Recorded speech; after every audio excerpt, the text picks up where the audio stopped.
Good morning. Last night, Dayton was hit by a series of devastating tornadoes.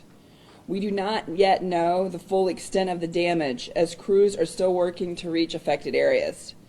But we do know that the damage was significant and that many citizens and folks are still without basic services. I've already heard many stories of neighbors checking on neighbors and helping out where necessary. Please continue to look out for your neighbors, particularly anyone elderly or vulnerable, as crews assess this damage. Now, our community has been tested before, and we have always risen above it. I have no doubt that we will do so again today and in the coming week. Thank you to all the city employees and our first responders who have been working around the clock to make sure that everyone is safe. Now I'm going to turn it over to the city manager, Shelley Dickstein, and then Fire Chief Payne.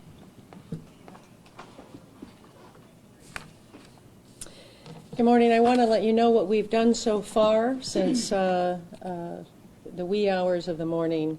We have upstaffed both fire and police personnel to respond to increased call volumes. We have crews called in who are currently assessing the extent of the storm damage and performing emergency clearance of debris.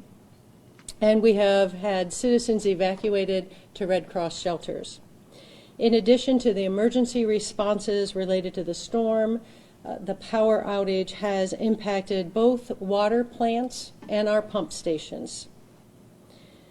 So while the water plants have backup generators, the pump stations, because of the enormous power demand, do not have backup generators. We have called some of our vendors that we have emergency relationships with, and we have 3 1,500 kilowatt generators and 5 additional generators ranging from 300 to 500 kilowatt coming to the city, and they will be up and running by midday.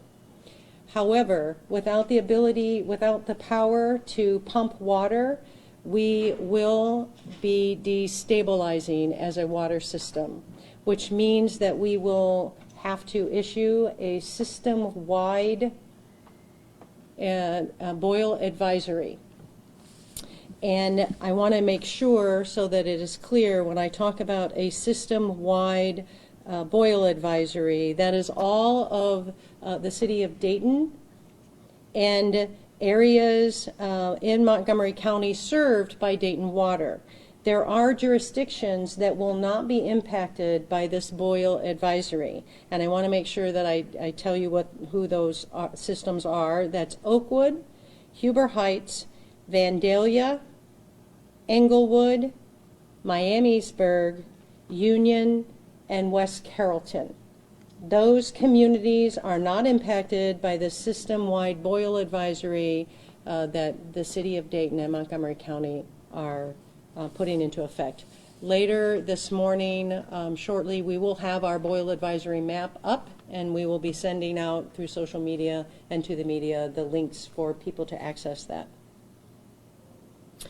I want to thank our emergency responders for their expeditious response and reiterate that since this occurred at nightfall, we are just now able to get eyes on the scenes, get access to some of the areas, and we will work through as quickly as possible. We ask for citizens' patience as we work to assess and then ultimately work to clear. At this point, I will turn it over to Chief Payne, followed by Chief Beal, to talk about the emergency response. Good morning. So last night, about 11:30, a series of tornadoes struck the Dayton area. However, we have yet to find one fatality, and we have had 3 minor injuries. I find that pretty miraculous. And I attribute much of that to the early notification to the public, and then the public heeding those warnings and getting shelter. Now, much of the work is yet to be done. As the city manager spoke to, A lot of the work is just now going to start in daylight. We've had crews doing search and rescue all night. We've actually had to pull people out of buildings, yet with just minor injuries. Now we're going to have to do secondary searches, more thorough searches through the communities. Dayton will be out in their neighborhoods. The communities surrounding Dayton will be in their neighborhoods. They were impacted as well. To help us with this search and rescue efforts will be Ohio Task Force 1, which is activated with a 45-person Type 3 task force, Region 3 strike team, which is Ohio Region 3's urban search and rescue team, Region 4 strike team, which is coming from the Columbus area, and the Region 6 strike team, which is coming from the Cincinnati area. Those searches will be coordinated so where all communities are searched with a 90%, with a goal of a 90% confidence of having all structures searched and rendered safe and having the occupants evacuated. To now, as I said, we have had 3 injuries. They were all minor. And we had 41 fire responses since 11:30 last night. I'd like to reiterate for the public to be patient. There's a lot of responses that we're going to be responding to that we have not been able to get to yet. But we will be getting there, and we're going to help the public out as fast as we can when we can. Thank you. Good morning. I'll give you a little bit of an update on the police response. There are approximately 244 police calls for service since 11:15 p.m. till 6 a.m. this morning related to this weather emergency. Some were fire assist calls. We had calls of traffic lights down and traffic control not working, wires down, and trees blocking the roadway.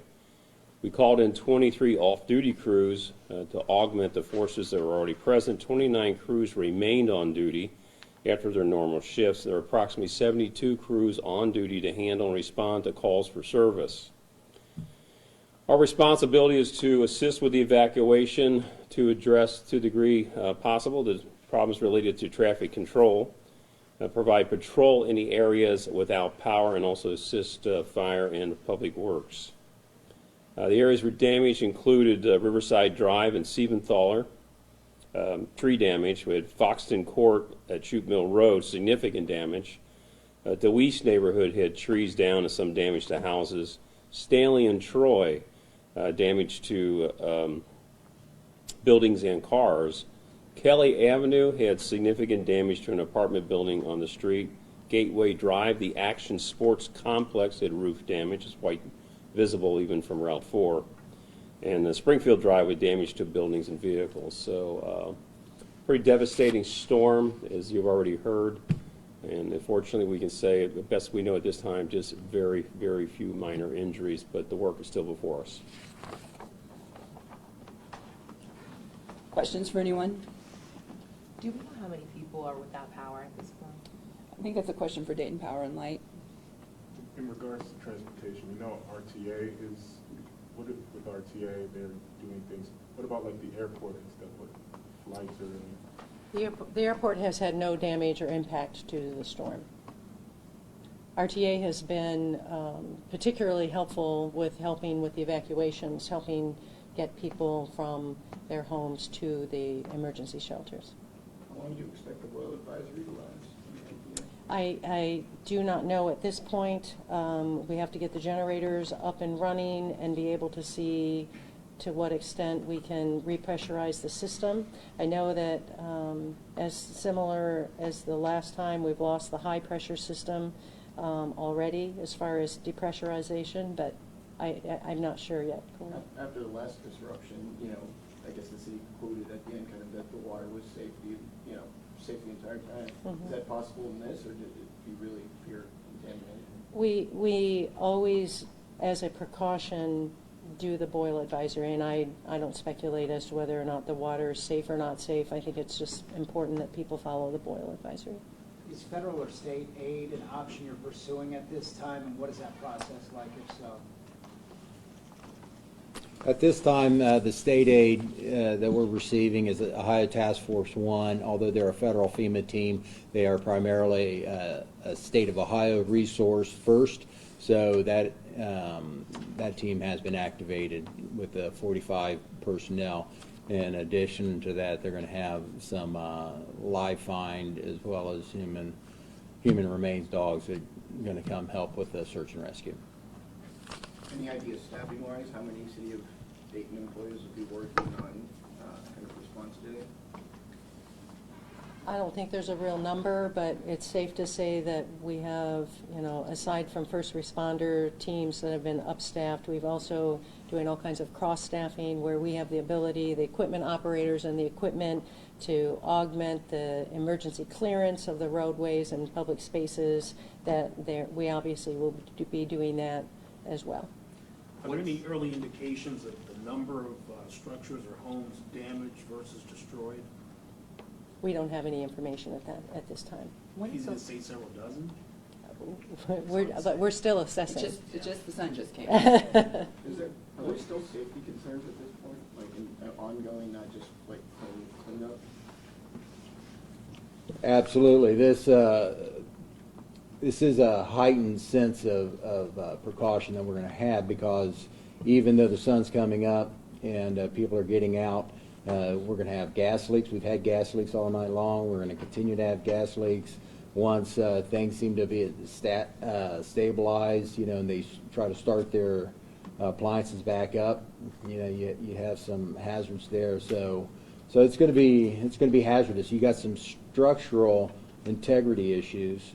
If the building was not knocked down during the tornado, there's always a risk that there's going to be some structural instability to where it's going to be hazardous for people to stay in it. So yes, those assessments are going to continue, and that's going to be part of what these urban search and rescue teams coming in addition to looking for people that are going to be doing assessments in the neighborhoods. When's the last time you all have had a storm or tornado of this magnitude here in Dayton? The last large storm we had was in 2008. It was the hurricane, right? Hurricane Ike, where part of the city was out without power for nearly a week. And that was designated an emergency by the federal government as well. The difference on this one to, obviously, the damage on Hurricane Ike was really citywide. But this one also, we were able to keep the power for the water during that, and so that was a real help. This issue with not having power in the water plants is of significant concern for us. What's the best thing an everyday citizen can do to help out and sort of keep moving forward, help the city officials, utilities, fire, police, whatever, sort of keep moving forward and get this cleaned up? So we ask everyone to check on their neighbors and check on folks that maybe are homebound, make sure that they're okay. We also ask people to conserve water during this time as we work diligently to get the water plants back up. Chief Beal and to a lesser extent Chief Payne, you guys had a pretty big weekend with the events on Saturday. How are you guys, I guess, maintaining or holding up with this, going from a huge police effort on over the weekend to a disaster response on Tuesday? Well, I'd say this is what we signed up for, quite honestly. So sleep becomes a little bit problematic for folks at times. I can attest to that personally. But when we're needed, we show up, and so it's exactly what we're doing. So we certainly hope to expedite delivery of necessary services, and then when time allows, be all people to get off duty and get some rest. But we're prepared, and we're out there delivering service right now. Can you talk about that preparation? Does the city of Dayton have everything it needs to respond to something of this magnitude? Yeah, there is always contingency plans that should anything that we face exceed the ability of our resources to respond. We have mutual aid and other agreements, other state and even federal assets that can be deployed. So, there is a structure well in place to address situations like this. What was the hardest hit part of Dayton? I don't know, Jeff, do you know? I mean, you've heard the ones I read off, so I don't know how to evaluate Yeah, one versus the other. hardest hit at this point, what we know right now, is probably Old North Dayton. Probably in the vicinity of Troy and Stanley. I just came from Harrison Township, and I know it's not your jurisdiction, but there's like, my parents' shops are along the Dixie Strip, and they've got water just shooting out of their buildings. You know, what do people in those areas, as someone in law enforcement, again, I know it's not your jurisdiction, but what do people, seeing those water and gas leaks, what should they do? For water and gas leaks, right now we actually have that happening. It's happened in Dayton. We have the water department respond to shut off the water at the curb box. We have fire crews to investigate to actually make sure there isn't a fire, which caused that sprinkler system water supply to actually charge the lines. And so that's how we're handling those things. But if that's happening, you should leave the area. So, safety is first. If that's happening, leave the area, call 911, and responders move forward. I was going to ask, everything's obviously prioritized, but people, obviously want to know that you're there to help whatever needs may come. From the emotional side of, the work that's going to be ongoing for weeks to come, how do you kind of carry out that work? Well, I think this is, like Chief Beal said, I think so eloquently, this is what we've been trained to do. And, this is a tough time for our community, and we recognize that. But I've never been let down by the citizens of Dayton. And the citizens of Dayton are people that check on each other, have really strong community ties, that, in times of need, they'll help someone that they don't even know, and will help across the community and region. And I really expect no different during this time. Obviously, there's a lot of prayer going on in the city as well, and we appreciate that. But the best thing people can do is just check on their neighbors and make sure you're safe. Some have asked about the shelters, of how long they'll be out there, if they should expect to have even more pop up. Like you said, a lot of people in Dayton really helping. What would be your words to them about shelter and all that good stuff? Yeah, we'll assess that as we go on. As we said, the sun's coming up this morning. We're appreciative of Red Cross. I even heard Corinthian Baptist Church open their doors, another example of just how the community comes together.